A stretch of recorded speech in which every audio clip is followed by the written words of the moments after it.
semuanya, kembali lagi bersama aku Aprianti Azayaka Piu Piu. Apa kabar nih kalian semua teman-teman? Semoga kabar kalian baik-baik aja dan sehat selalu ya. Tetap jaga kondisi tubuh kalian di masa pandemi COVID-19. Nah, kalian harus sering minum air putih, makan sayuran, makan buahan, dan makan suplemen untuk menjaga daya tahan tubuh. Sorry banget kalau aku ngomong tuh agak cepet. Jadi ini aku rekornya di malam hari, karena kalau siang itu aku lagi sibuk, makanya aku bikin videonya tuh di malam hari teman-teman. Buat kalian semua, aku rela bikin video di malam hari. It's okay. Aku tuh senang ngomong depan kamera, makanya aku tuh buat video gitu. Jadi di video kali ini aku bakal membahas tentang penyakit asam lambung.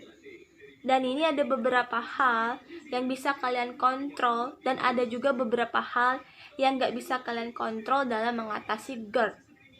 Tonton terus video ini dan jangan di skip ya teman-teman.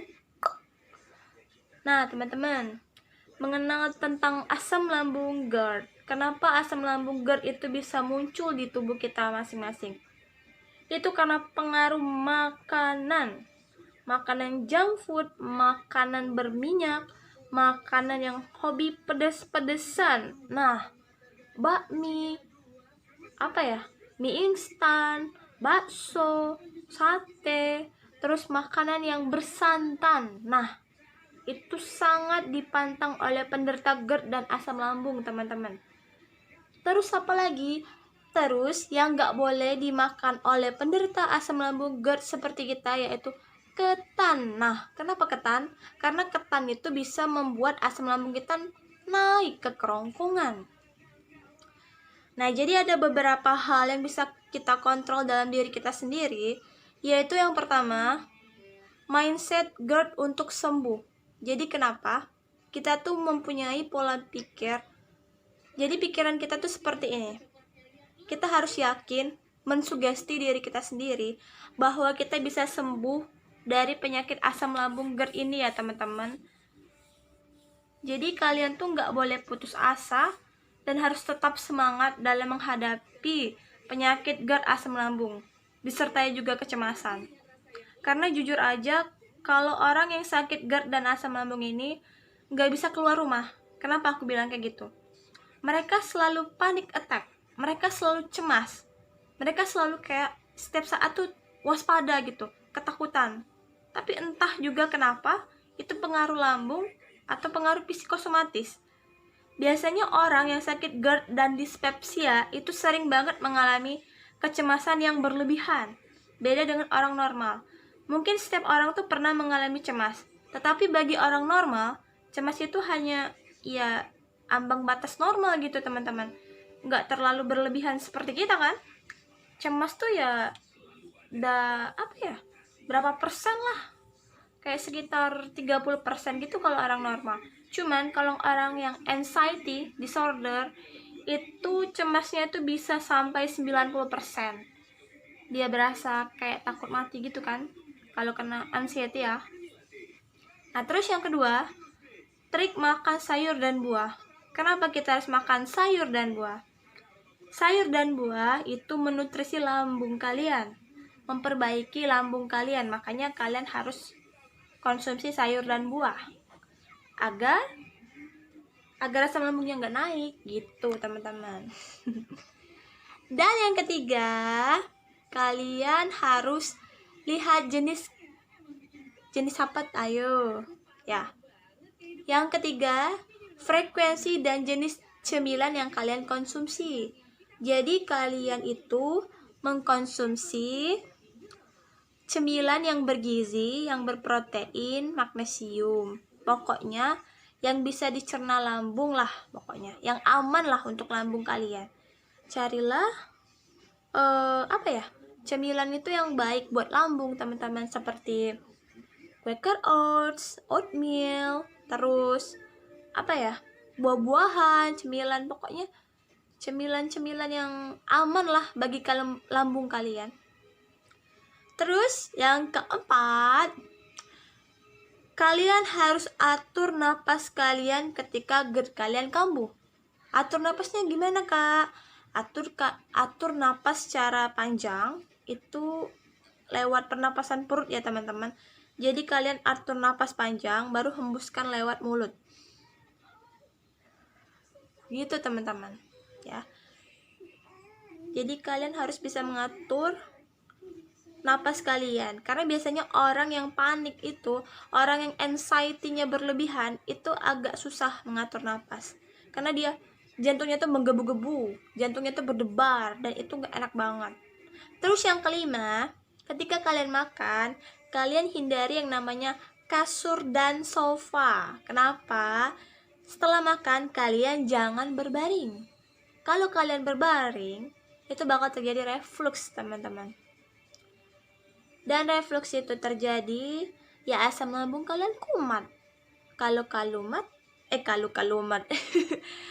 kumat, ya itu tadi, langsung perasaan sensasi GERD itu langsung cus, langsung kayak deg-degan, sesek di dada, perut perih, lambungnya perih, terus jantung berdebar, anxiety disordernya muncul lagi, takut ini, takut itu, takut ini, cemas keluar. Nah, itu guys, sebenarnya kita tuh anxiety-nya sih, psikosomatisnya yang harus kita perbaiki dulu ya. Gitu, teman-teman. Teman-teman, kalau kita tadi sebelumnya membahas tentang beberapa hal yang bisa kita kontrol dalam diri kita sendiri, tapi di sini ada beberapa hal yang nggak bisa kita kontrol. Apa aja itu dalam mengatasi GERD? Oke, langsung aja kita bahas. Oke, beberapa hal yang nggak bisa kita kontrol dalam diri kita sendiri yaitu yang pertama, apa yang dikatakan orang tentang yang kita alami. Dalam artian seperti ini, orang itu nggak tahu apa yang kita alami. Dalam artian dia nggak mengalami sakit yang kita derita, ya kan? Jadi mereka tuh hanya mengomentari saja, tapi tidak tahu asal-usulnya itu. Dan mereka tuh cuman mengomentari, ya udahlah, cuman sakit mah biasa. Itu kan asam lambung sama aja kayak sakit mah. Mungkin komentar dari orang seperti itu. Yaitu tadi yang nggak bisa kita kontrol kan? Komentar dari orang sekitar yang nggak percaya tentang yang kita alami. Tentang penyakit yang kita alami, orang lain nggak bakal percaya, teman-teman. Kenapa? Karena mereka belum mengalami sakit yang sama seperti kita, sakit asam lambung. Orang-orang tetangga kita nggak pernah tahu apa rasanya sakit asam lambung, apa sakitnya sakit GERD, belum lagi anxiety disorder. Mereka nggak bakal tahu semua itu, gitu. Tapi mereka hanya bisa mengkomentari aja, tidak tahu yang seperti apa kejadiannya. Yang kedua, ketika kalian ditawari cemilan oleh teman kalian, jadi cemilannya tuh sembarangan gitu, coklat ditawari, terus keripik juga ditawari. Nah, kalau keripik sama coklat itu kan nggak bagus buat penderita GERD, buat penderita asam lambung kayak kita, ya kan? Karena kalau makan keripik itu kan keras. Emang cemilan itu, kalau keras kan nggak lambung kita tuh susah mencernanya gitu. Nah, yang ketiga yaitu lingkungan yang belum sadar tentang hidup sehat. Lingkungan seperti apa? Misalkan nih, kalian kuliah.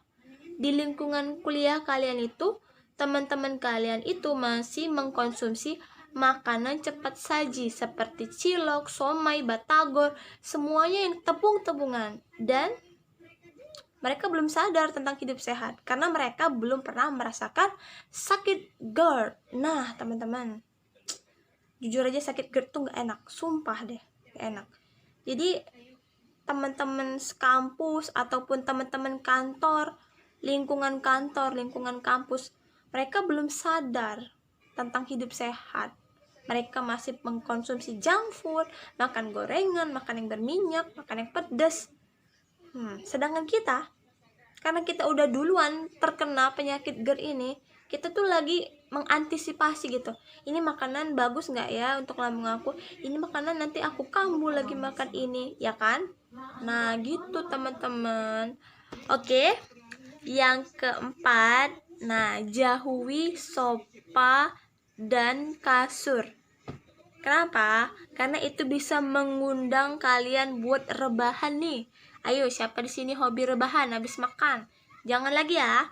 Karena kalau kalian makan terus rebahan tidur di kasur ya kan, itu mengundang GERD kalian kambuh lagi teman-teman. Gitu ya. Terus apa lagi ya? Terakhir ya. Terus kalian itu yang pertama harus apa ya? Ini pikiran kalian. Pikiran kalian, mental kalian, terus ini ya. Apa ya? Harus membangkitkan semangat kalian. Kalian tuh banyak kok di YouTube itu video-video motivasi buat GERD itu kan. Nah, jadi kalian tonton aja video itu untuk membangkitkan semangat kalian, teman-teman. Jadi menurut aku, kalian harus percaya, teman-teman, kalau penyakit ini bisa sembuh. Harus bisa percaya dan yakin. Pokoknya kita harus mensugesti pikiran-pikiran positif di otak kita, ya. Tuh, jadi sistem imun kita tuh stabil gitu. Tapi kalau kita dimasukin pikiran-pikiran negatif, itu bisa bikin kekebalan tubuh kita menurun. Jadi berpikirlah positif.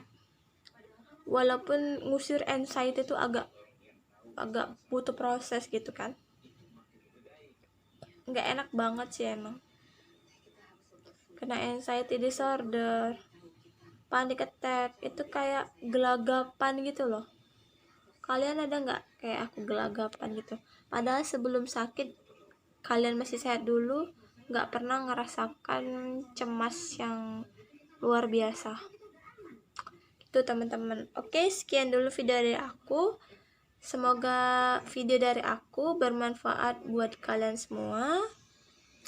Jangan lupa subscribe channel aku, Aprianti Azayaka, agar aku lebih semangat lagi dalam membuat video di YouTube. Gitu teman-teman. BTW aku baru potong rambut nih guys. Nih. Iya guys.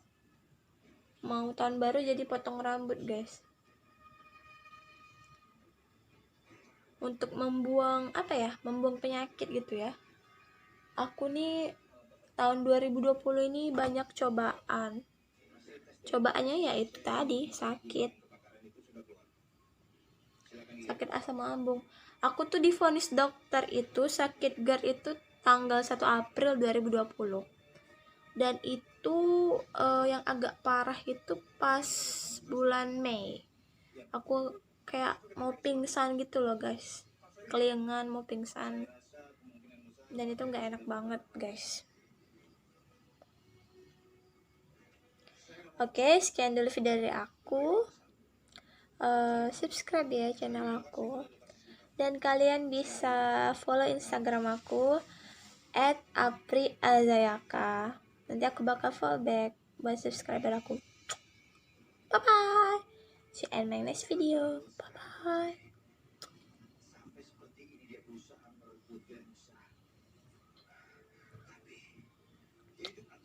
Dadah guys. Thank you.